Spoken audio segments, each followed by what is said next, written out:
Вітаю, я знову знаходжуся у центрі науки Коперніка і зараз вам покажу установку про вакуум. Зараз ми побачимо, ці магчима почути гук, і ці магчима побачити світло у вакуумі. Так? Ви бачите, ось тут є ліхтарик, який світить, дає нам світло, і є дзвоночок, який дзвонить. І тут так само ви бачите показчик тиску, і зараз, натискаючи на притиск, ми можемо зменшати тиск. При цьому ми можемо дзвонити у дзвоночок і назирати за лампочкою. Я снижаю тиск, да, вы можете побачить, что тиск снижается.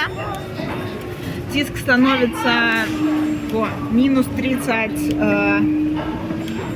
чогось там. Незрозуміло. Це мінус 1 бар. Окей. І ось все тишее і тишее ми чуємо гук, але світло бачимо також яскраво. І коли тиск знизиться зовсім, да, пройде некие уже порогове значення, скажімо так, ми бачимо, що дзвоночок так же само вагається. І він вагається, але ми вже не чуємо гук. Тим не менш, ми бачимо світло. Про що ця установка? Ця установка про те, що для того, щоб гук розповсюджувався, нам необхідно пухке осероддя. Да? Я все ще натискаю на притиск, але гука ми не чуємо. Дзвоночка ми не чуємо.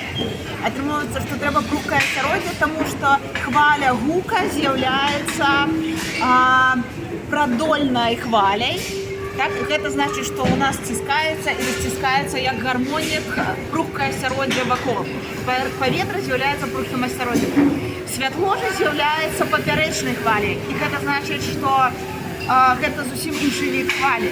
І, наприклад, для розповсюду світла не потрібно прухке осероддя, і світло може розповсюджуватися у вакуумі. Колись науковці лічили, що для світла так само необхідно прухке осероддя. І тому вони придумали теорію ефіру, некая субстанція, яка заповняє всю простору.